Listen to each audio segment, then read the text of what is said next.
السلام عليكم ورحمة الله وبركاته. أعزائي أصدقاء قناة تبسيط المعرفة، أهلا وسهلا بكم.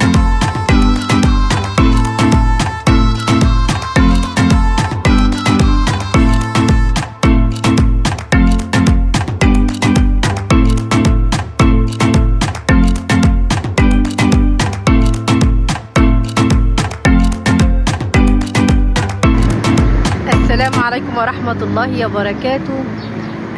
كنت بتمشى، قلت اتمشى شوية على كورنيش النيل. المهم يعني في شخص نصب عليا، هو اكيد نصب عليا، يعني انا بقول احتمال يا رب ما يكونش كان بينصب عليا بالمرة. هو ايه اصل انا اللي خلاني تعاطفت معاه وطلعت العشرين اللي بتطلع بالسهل. زمان ما حدش نصب عليا ولا خدعني، عامله نفسي ان انا بقيت ذكيه شويه، بس كل ده روح يعني. فانا ماشيه كده في شارع كده، فماشيه فواحد شاب قاعد عند شجره، وفي وشها موقف تقريبا يعني كده، فهو قاعد فوق الشجره قال يا رب اعمل ايه بس يا رب، مع نفسه، مش هو ما كلمنيش، بس هو مع نفسه. يعني انا بحكي كده علشان ايه؟ اللي يبقى زي كده يعني ما ينخدعش او يفكر او يتريث او يقول امشي اترك الموقف اللي انا فيه وامشي كده، وبعدين ارجع له تاني اساعده لو لقيت نفسي ان انا مرتاحه ان انا اساعده. امبارح انا كنت زهقانه وقلت انا هروح كده التحرير كده واتمشى شويه، ويمكن اروح لحد كورنيش النيل يعني ايه.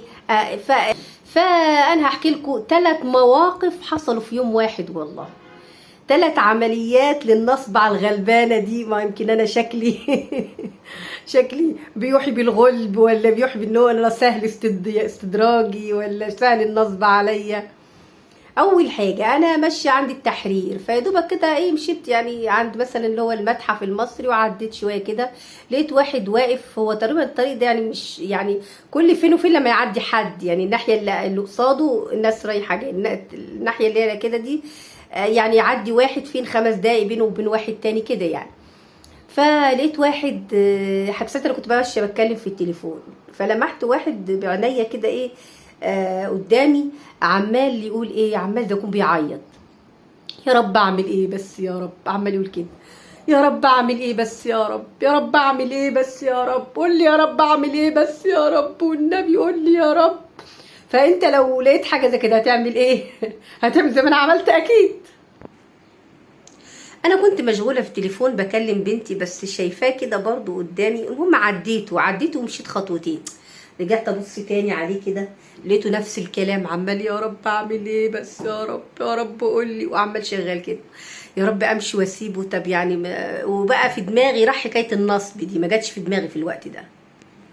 المهم طبعا عشان انا خايبه وغلبانه رجعت تاني قلت له سلام عليكم.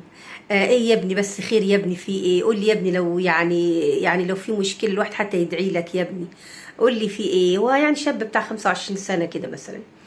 فقال لي يعني انا محتاج 20 جنيه بس، 20 جنيه عشان اروح القناطر، اروح معيش 20 جنيه ومحدش مش عارفه اجيبهم ازاي. قلت له انا بقى بصراحه فرحت، قلت الحمد لله. انا كنت متوقعه يقول لي ده ابني في المستشفى بيعمل عمليه مش عارف ايه، وانا اقول له يا عم خليها على الله وكده يعني. فانا حمدت ربنا انها مش مصيبه كبيره، 20 جنيه مقدور عليها. قلت له 20 جنيه حاضر يا ابني، نديك ال 20 جنيه وتروح. فالمهم طلعت ال 20 جنيه واديتها له. بعد ما اديتها له افتكرت بقى دول عالم نصابه صحيح، وبيقعدوا بينصبوا على تاني يا هويده، تاني يا مش فايده. المهم ايه عشان يعني اخاطب ضميره شويه، قلت له على فكره هو الغلبان اللي بيحس بالغلبان اللي زيه، يعني عشان ما يفكرش ان انا يعني مش الجزمه الجديده يعني تفكرني ان انا غلبانه برضه فالمهم قال لي صدقي عندك حق، ده انا ما تعرفيش انا طلبت من كام حد عدى شكلهم، ما اقولكيش شكلهم ايه، ومحدش رضي يديني. على فكره هو عمل كده فعلا، هو نصاب وعمل كده فعلا. والناس دي فعلا اللي باين على الابهه دي ما رضيش تديله، او اللي باين عليهم ان هم اغنياء وربنا مديهم ما رضوش يديله، ومعاهم حق، معاهم حق طبعا. فانا قلت له يا ابني ما هم ليه ما رضوش يدوك يا حبيبي؟ لا عشان خاطر هم يعني تعرضوا لحاجات فيه ولاد حرام وبينصبوا كده. يمكن انت كده، بس في ناس ولاد حرام يا ابني وبيعملوا حركات نصب وكده، عشان كده هم بقى ايه ولاد الحرام ما خلوش ولاد الحلال حاجه. ان بقى ان هو يعني ايه ضميره يبقص بس هو النصاب ده عمره ما ضميره بيأنبه عشان تكون عارف، او مش، او حتى لو هيأنبه هو في اللحظه دي كل تركيزه انه ياخد منك فلوس على قد ما يقدر، مهما قلت له كلام بقى ولو مش محتاجهم وخد بالك وهيبقى منك لله، الكلام ده ولا يأثر معاه في حاجه يعني. المهم قال لي طيب قال لي المهم ايه، جيت امشي فقال لي طيب بصي لو 5 جنيه كمان يبقى كتر خيرك. قلت له طب ليه ال5 جنيه دي يعني؟ قال لي بصي انا عايزه اجيب بس ازازه ميه وباكو بسكوت. شوف بقى مظاهر المسكنه بتاعته. قلت له لا تصدق بقى انت بتدلع. قلت له يا ابني لما عطشانه عادي بروح عند كولدير بشرب يا ابني، هو انت لازم تشتري ميه عشان تشرب يعني؟ ما انت هتروح وخلاص وبشرب براحتك وكل براحتك يعني. انا استغربت له بقى شكلك انت طالما انت بتقولي الكلام ده انت كده بتدلع بقى. قال لي انا مش بتدلع، انا والله ما معايا، ويعمل لي كده في جيبه، انا والله ما معايا، ولو عايزه رقم تليفوني ولو عايزه بطاقتي ومش عارفه. قلت له لا خلاص انا كده كده الحمد لله ال20 جنيه طلعت مني لله، بس يا ابني ربنا معاك وربنا يا ابني يتوب عليك. وقلت له السلام عليكم، وقعدت بقى احاول احفظ شكله عشان على الاقل لو شفته مره ثانيه اعرفه. قعدت احاول احفظ شكله، وفعلا دنيتي ماشيه كده عمال اسجل في دماغي شكله بس بعد شويه جيت افتكر دلوقتي يعني شكله دلوقتي مش فاكره عنه حاجه. فهم للاسف النصابين بيعتمدوا على كده، ان حتى ممكن ينصب عليك في مبالغ مش 20 جنيه 20,000. انما انت هتبقى فاهم نفسك انك فاكر شكله ومسجله كويس في دماغك، بس للاسف تيجي تفتكر بعد كده ولا هتفتكر حاجه. ممكن لو عدى قدامي في اي وقت من الشارع مش هفتكره. ليه بقى الحكايه دي؟ نفسي اعرف. اكيد يعني الواحد لو رجع بقى لعلم النفس او الدراسات، لو في دراسات اتعملت على الحكايه دي يعني. بس في حكايه الذاكره دي، الذاكره مش قوي يعني، الله اعلم بقى. انا بصراحه نفسي اشوفه تاني يعني عشان اقول له فين ال20 جنيه، هات لي ال20 جنيه حرام عليك. هو انت لما بيحصل لك عمليه نصب يعني زي كده، بتبقى يعني حته ان انت تقول ده نصب او مش نصب، انت بتبقى واقع تحت تاثير الشخصيه اللي بتكلمك. بيبقى لهم تاثير ما، بتبقى واقع تحت تأثير الشخصية اللي بتتكلمك، بتبقى مسيطرة شوية على ذهنك. ففعلا حتى لو جه احتمال في دماغك ان الشخص ده بينصب عليك او كذاب، بس بتبقى داخل في دايره، انت خلاص دخلت في دايره اللي بيكلمك ده. هو بيقعد يحكي لك ويجيب لك ويقول لك كلام من هنا ومن هنا عشان يشتت تفكيرك يعني. لدرجه هو حكى لي حكايه عشان يشتت تفكيري، فهو عشان يشتت تفكيري يحكي لك ايه كذا حاجه، ايه يعني ممكن يدخلك في موضوع تاني او كده، يحكي لك كذا حاجه مع بعض عشان يشتت تفكيرك، انك ما تقدرش ايه لما يجي لك فكره ده نصاب او كده، بس ما تقدرش تاخد قرار وتمشي. فهو بيقول لي ايه بقى من ضمن اللي حكاهولي، بيقول لي ده شوف والله ده انا كنت جعان ورحت اكل معرفش سندوتش ايه بالزبده، انا نفسي لحضرتك افتكر ايه هي كان ايه بالزبده. فرحت ان انا اكل سندوتش، طلبت سندوتش ايه بالزبده، قال لي معكش فلوس، ما رضيش يديني. شوف الدنيا وحشه ازاي يعني، شوف الوحش. انا المفروض اشاركه في الموضوع يعني، مش راح يجيب سندوتش فول يعني، هو جعان ما راحش يجيب سندوتش فول يعني، بقى انت جعان مش هتصبر على الجوع، ما يصبر على الجوع. فطبعا انا طبعا بعد لما انت يعني بتمشي بقى وتفضل تفتكر في المواقف الحلوه دي. فاول حاجه طبعا انا مفروض ان انا ما ادفعش، ما اديش فلوس، ما تطلعش فلوس، ده يعني ان شاء الله مش هتحصل مني تاني. لا ومش مش هتحصل. خلاص مش هتحصل مني تاني نطلع فلوس لحد ان شاء الله. لاني ممكن انا لو عايزه اساعده انا بالكتير لو هو عند المواصلات، وطبعا هو ما كانش هيغلب، وفعلا مش معاه المواصلات، ده احنا شعبي بسم الله ما شاء الله علينا. لو جاي ركب وقال له يا اسطى مش معايا الفلوس ولو سمحت اركب ولا انزل، لو حتى السواق مرضيش، والله السواقين زي الفل وبيرضوا، لان حصلت معايا انا. كان مره وقفت وركبت قلت له يا اسطى مش معايا فلوس اركب ولا لا، فلوس وقعت مني، فقال لي اركبي. وبعد لما ركبت ايه واحد كان سمعني فقال لي طب انت عايزه فلوس؟ جاي يديني فلوس يعني، هو كان هيطلع لي فلوس يقول لي خدي، قلت له لا والله انا كده كده خلاص ده عند بيتي انا خلاص. فاذا هو لو كان ادالي فرصه افكر كنت قلت عادي، ما هو يروح يركب العربيه ويقول له راجل معيش فلوس ممكن اركب، الراجل هيوافق، غالبا هيوافق، ولو ما وافقش هيلاقي كتير في العربيه ولاد حلال يقولوا اركب يا ابني ويدفعوا له الاجره. عمرها ما هتحصل ان هم الناس هيقولوا ما هيفضل مش قادر يروح. فهي الحكايه مش مقنعه اساسا. بس اهو بقى انا يعني يا ربنا بقى يديني على قد نيتي، بس برضو يعني الواحد يتنصب عليه وحشه.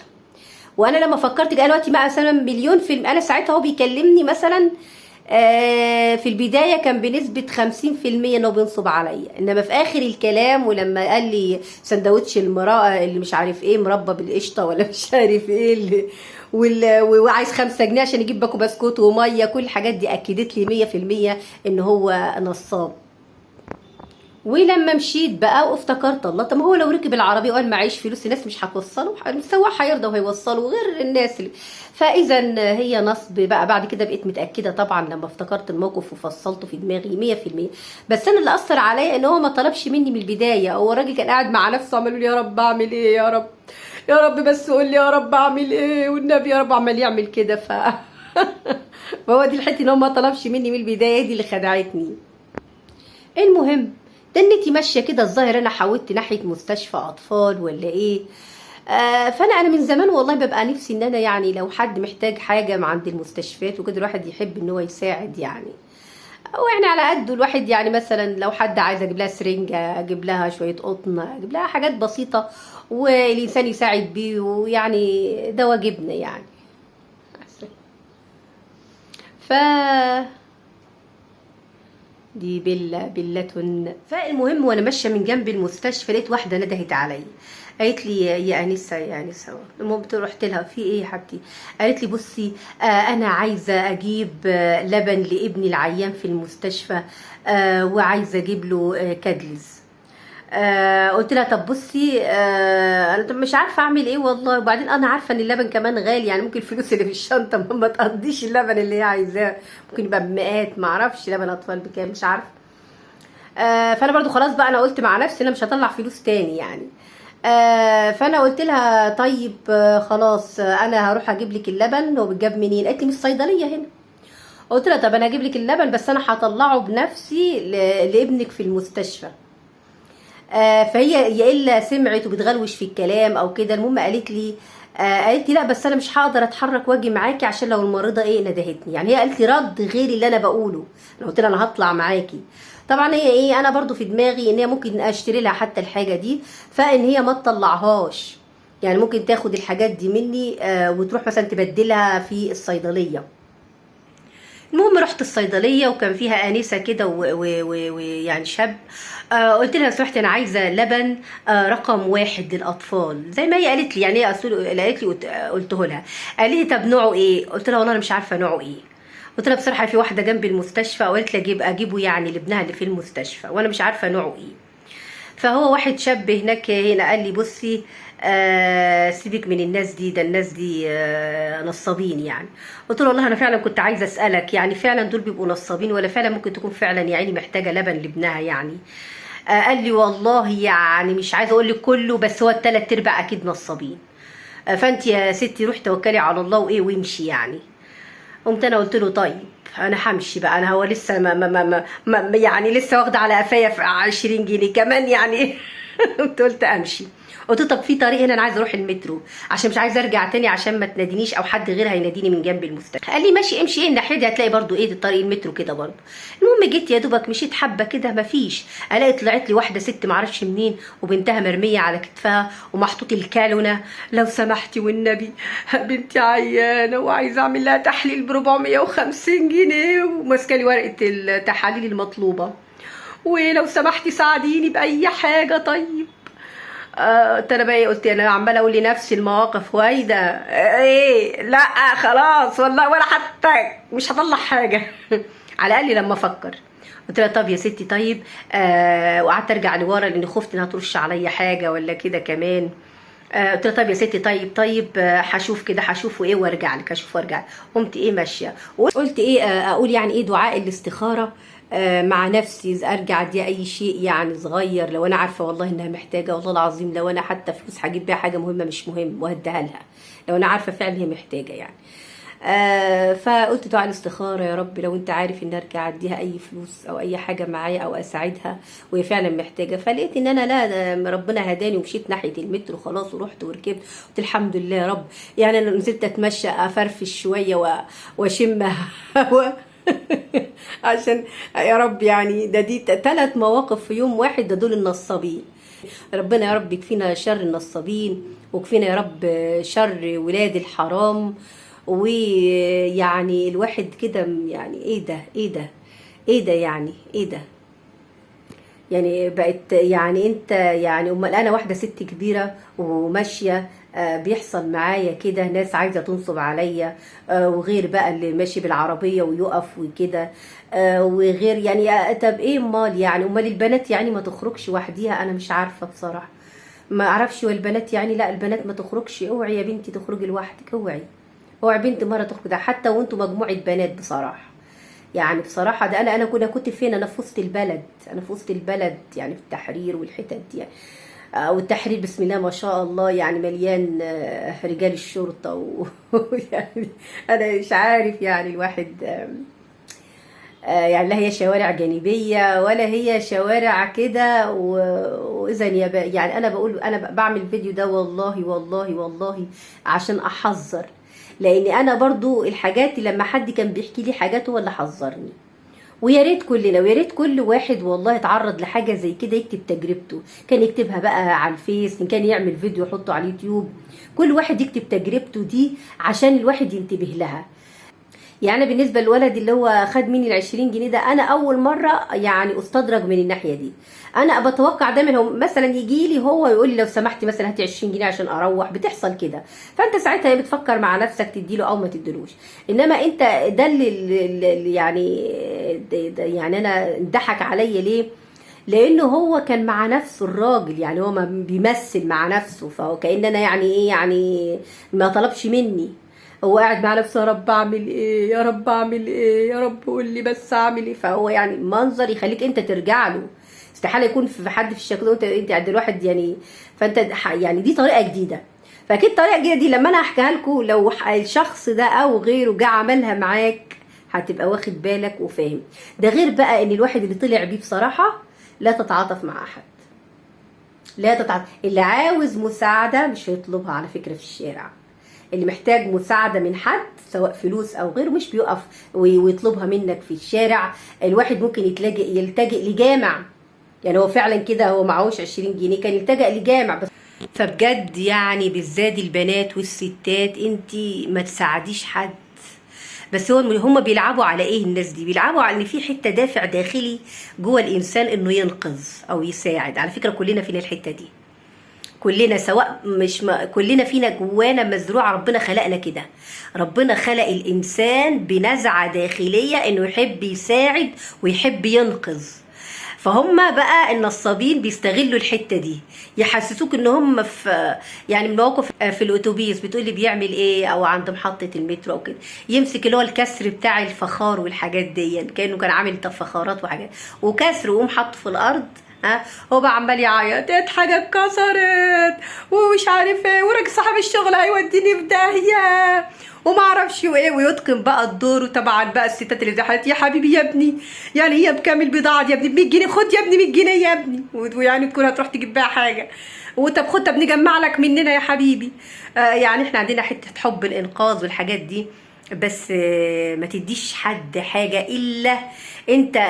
لو انت عايز معاك فلوس، عاوز مثلا تساعد بيها حد، لو عايز تساعد مريض اطلع المستشفى، معلش اتعب شوية، اطلع المستشفى هتلاقي الطبيب والدكاترة او الممرضات بيكونوا عارفين الحالات اللي هي الفقراء اللي محتاجين دواء ومش عارفين يجيبوه. انت بقى تروح للحالة دي، فهي انت عارف الدكتور والممرضة بيبقوا عارفين اكتر حاجة، هيقول لك ده فلان ده عايز علاج وما جابهوش، ده فلان ده مش عارف ايه. وبعدين يعني الناس دي كمان الدكاترة في ناس كتير قوي بتسيب معاهم فلوس للحالات اللي زي دي. فبجد فعلا فعلا ما تساعدش حد، لان الموضوع مش بس انه ممكن ينصب عليك في فلوس او حاجات زي كده، ده هو دلوقتي انت زي ما شايف في تجاره اعضاء وفي بنات مختفيه وفي اولاد صغيرين واطفال. لذلك ما تساعدش حد بجد. انا اللي يعني هو يوم انا اتمشيت فيه جايه بالنتيجه دي، ما حدش يساعد بجد حد، يعني مش عارفه اقولها ازاي. بس اللي عاوز مساعده هيتوجه لجامع، فالجامع فيه رجاله هتعرف هتساعده وفي نفس الوقت تبقى عارفه الفلوس رايحه فين بالظبط. محتاج مريض في الشارع واقع، انا ممكن اتصل بالاسعاف واقف بعيد، لان دلوقتي ممكن الواحد يخسر مش بس فلوس، يخسر حياته، يخسر حياته كلها ويخسر حاجات كتير. طب انا ليه؟ طيب لا انا اساعد من بعيد واحد واقع اتصل له بالاسعاف. الا اذا انا لو احنا مجموعه ماشيين بقى، لو انا وكذا حد ماشيين ومجموعه يعني مش يعني، لكن انت ماشي لوحدك، انت ماشي لوحدك، شاب ماشي لوحده، بنت ماشيه لوحدها، ما تساعديش حد. طول ما انت ماشيه لوحدك بالذات ما تساعديش حد، لو شفتي ايه ما تساعديش.